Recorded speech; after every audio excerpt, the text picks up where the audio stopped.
샬롬. 8월 18일 화요일 아침 기도회를 시작하겠습니다. 오늘의 말씀은 이사야서 29장 1절부터 14절까지의 말씀입니다. 봉독하겠습니다. 슬프다 아리엘이여 아리엘이여 다윗이 진친 성읍이여 해마다 절기가 돌아오려니와 내가 아리엘을 괴롭게 하리니 그가 슬퍼하고 애곡하며 내게 아리엘과 같이 되리라. 내가 너를 사면으로 둘러 진을 치며 너를 애워 대를 쌓아 너를 치리니 네가 낮아져서 땅에서 말하며 네 말소리가 나직이 티끌에서 날 것이라. 네 목소리가 신접한 자의 목소리같이 땅에서 나며 네 말소리가 티끌에서 짓거리리라. 그럴지라도 네 대적의 무리는 세미한 티끌 같겠고 강포한 자의 무리는 날려가는 겨 같으리니 그 일이 순식간에 갑자기 일어날 것이라. 만군의 여호와께서 우레와 지진과 큰 소리와 회오리 바람과 폭풍과 맹렬한 불꽃으로 그들을 징벌하실 것인즉 아리엘을 치는 열방의 무리 곧 아리엘과 그 요새를 쳐서 그를 곤고하게 하는 모든 자는 꿈같이 밤의 환상같이 되리니 줄인 자가 꿈에 먹었을지라도 깨면 그 속은 여전히 비고 목마른 자가 꿈에 마셨을지라도 깨면 곤비하며 그 속에 갈증이 있는 것 같이 시온산을 치는 열방의 무리가 그와 같으리라. 너희는 놀라고 놀라라. 너희는 맹인이 되고 맹인이 되라. 그들의 취함이 포도주로 말미암음이 아니며 그들의 비틀거림이 독주로 말미암음이 아니니라. 대저 여호와께서 깊이 잠들게 하는 영을 너희에게 부어주사 너희의 눈을 감기셨음이니 그가 선지자들과 너희의 지도자인 선견자들을 덮으셨음이라. 그러므로 모든 계시가 너희에게는 봉한 책의 말처럼 되었으니 그것을 글 아는 자에게 주며 이르기를 그대에게 청하노니 이를 읽으라 하면 그가 대답하기를 그것이 봉해졌으니 나는 못 읽겠노라 할 것이요. 또 그 책을 글 모르는 자에게 주며 이르기를 그대에게 청하노니 이를 읽으라 하면 그가 대답하기를 나는 글을 모른다 할 것이니라. 주께서 이르시되 이 백성이 입으로는 나를 가까이 하며 입술로는 나를 공경하나 그들의 마음은 내게서 멀리 떠났나니 그들이 나를 경외함은 사람의 계명으로 가르침을 받았을 뿐이라. 그러므로 내가 이 백성 중에 기이한 일, 곧 기이하고 가장 기이한 일을 다시 행하리니 그들 중에서 지혜자의 지혜가 없어지고 명철자의 총명이 가려지리라. 아멘. 하나님은 세상의 모든 것을 다 가지신 분이지만 아이러니하게도 당신의 모든 즐거움을 우리를 통해서 취하시는 분이십니다. 그래서 우리를 지으셨고 그래서 우리들을 당신의 자녀와 백성으로 삼으셨지요.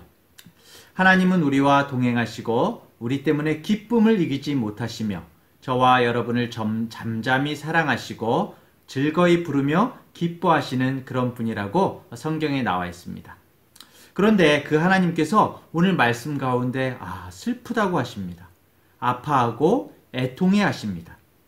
누가복음 19장에 예수님께서 예루살렘 성을 바라보시면서 우시는 장면이 등장합니다. 예루살렘 성에 입성하시면서 호산나 찬양을 받으시고 그들과 함께 크게 기뻐하면서 하나님을 경배했는데 그 이후에 바로 주님께서 예루살렘 성을 바라보시면서 눈물을 흘리시죠. 주님이 눈물을 흘리신 이유는 이 다가올 예루살렘을 향한 하나님의 심판을 보셨기 때문입니다. 동일하게 오늘 말씀에서 이사야 선지자도 예루살렘을 보면서 탄식하고 슬퍼하고 있습니다.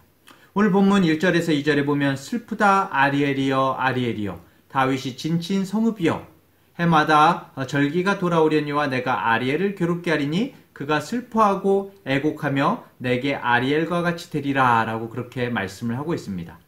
하나님께서 사면으로 둘러싸아서 애워싸아서 자신이 사랑하시는 시온성 예루살렘, 여기에서 이제 아리엘이 이 예루살렘을 말하거든요. 아리엘을 치겠다 말씀하고 있습니다. 이것이 하나님이 슬프다고 애통하시는 이유입니다. 이 아리엘은 사자를 뜻하는 아리, 그리고 하나님을 뜻하는 엘이 합성된 단어로 하나님의 사자를 의미하는 것이죠. 예루살렘 성읍을 말하고 있는데 또 이 아리엘이 번제단의 바닥을 이제 동음 이의어입니다. 그래서 번제단의 바닥을 의미하기도 하는데 하나님의 사자로서 온 열방을 향해서 하나님의 선하신 뜻을 나타내고 증명해야 되는 이 아리엘, 이스라엘이 예루살렘이 오히려 죄악 속에서 신앙의 껍데기만 남아서 그런 하나님의 하나님 껍데기만, 신앙의 껍데기만 남아있는 그런 모습을 보이니까 하나님께서 이 예루살렘을 마치 번제단 바닥이 어떻습니까? 하나님께 제사를 드릴 때에 제물을 올려서 불에 타오르게 하거든요. 마치 하나님의 심판 속에서 이 예루살렘을 번제로 삼아서 불타오르게 될 것을 그렇게 말씀하고 있는 것입니다. 그래서 아리엘이라고 말씀하시는 것이죠. 하나님께서 슬퍼하시면서 심판하시는 이유가 나와 있습니다. 그 하나님의 백성의 마음, 그 중심이 하나님을 떠나 있기 때문이다 라고 그렇게 말씀을 하고 있는데요. 입으로만 하나님을 가까이 하고 입술로는 하나님을 공경한다고 하면서도 그 마음은 하나님을 멀리 떠나 있고 사람의 계명으로 하나님을 경외한다고 스스로를 속이고 있다고 그렇게 말씀을 하고 있습니다. 택함을 받았다고 자부하는 유다 백성들이었지만 정작 삶의 모습에 있어서 중심에 생각하기를 하나님에 대해서 이렇다 저렇다 그분은 아무것도 모른다 라고 그렇게 말하고 있다고 이 성경은 말하고 있습니다. 하나님께서 얼마나 마음이 아프실까요? 우리들의 중심을 보시는 하나님은 우리의 마음을 속속들이 다 알고 계십니다. 그분은 하나님을 떠난 심령을 향해서 아파하시는 분이십니다. 그분은 하나님께서는 중심을 드리지 않는 예배를 받지 않으시는 분이십니다. 그래서 그러한 자들에게 징벌을 허락하시는 것이지요. 왜 그럴까요? 바로 돌아오기를 원하시기 때문입니다. 그렇기 때문에 고통과 아픔의 때에 우리에게 돌아오라고 부르시는 하나님의 은혜를 오히려 발견하시는 우리 성도님들 되시길 바랍니다. 우리의 마음을 한번 점검해 보기를 원합니다. 나의 중심은 정말 진심으로 주님께 가까이 있습니까? 아니면 이 백성의 입술로는 나를 공경하나 그들의 마음은 내게서 멀도다 라고 하시는 주님의 탄식 가운데 있으십니까? 나는 참으로 주님의 장막에서의 한 날을 사모합니까? 아니면 악인의 궁궐에서의 첫날을 바라고 있습니까? 내가 따르는 것은 사람의 계명이요 교훈입니까? 아니면 참되시고 영원하신 하나님의 진리의 말씀입니까? 우리 힘으로는 그런 인생을 살 수 없지만 우리는 정말 넘어지기 쉬운 존재들이지만 오늘 내 인생 가운데 베푸시는 하나님의 은혜를 기억하면서 상한 마음으로 우리가 주님 앞에 나아가면 하나님은 언제라도 상하고 통회하는 우리의 심령을 받아주시는 분이심을 믿으시기 바랍니다. 사랑하는 성도 여러분, 그렇기 때문에 끝날 때까지 끝나는 것이 아닙니다. 그렇기에 우리에게는 그럴지라도의 신앙이 필요합니다. 예루살렘을 공격했던 대적의 무리, 강포한 자의 무리가 오히려 순식간에 사라져버릴 것이라고 주님께서 말씀하십니다. 그렇게 강력하게 하나님께서 예루살렘에 대한 심판을 예언하시다가 5절에서 8절에 보면 분위기가 다시 전환을 합니다. 아마도 하나님께서 너무 마음이 아프신 것 같아요. 그럴지라도 죄악으로 인한 하나님의 심판이 두려울지라도 눈앞에 닥친 환난과 고통에 잠 한 번 편하게 자지 못할지라도 계속되는 낙심과 좌절로 인해 눈물 마를 날이 없을지라도 숨 한 번 크게 쉬지 못할 정도로 기력이 없고 어둠만 기다리고 있을지라도 하나님은 최종적으로는 결코 예루살렘을 버리지 않으시겠다고 말씀을 합니다. 분명 예루살렘을 향한 심판이 있지만 하나님은 금세 그 심판을 돌이키시고 예루살렘을 둘러싼 열방의 무리들을 향해서 오히려 징벌을 내리신다고 말씀을 합니다. 하나님은 우리를 사랑하십니다.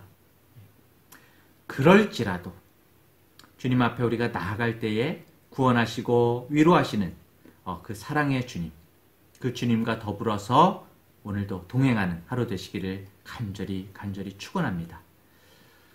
기도의 제목을 드리겠습니다. 첫 번째로 계속되어지는 온라인 예배 가운데 온라인 예배를 계속 드리고 있는데요. 거룩한 삶이 흐트러지지 않고 정말 영적으로 깨어있는 우리 되게 하여 주시옵소서.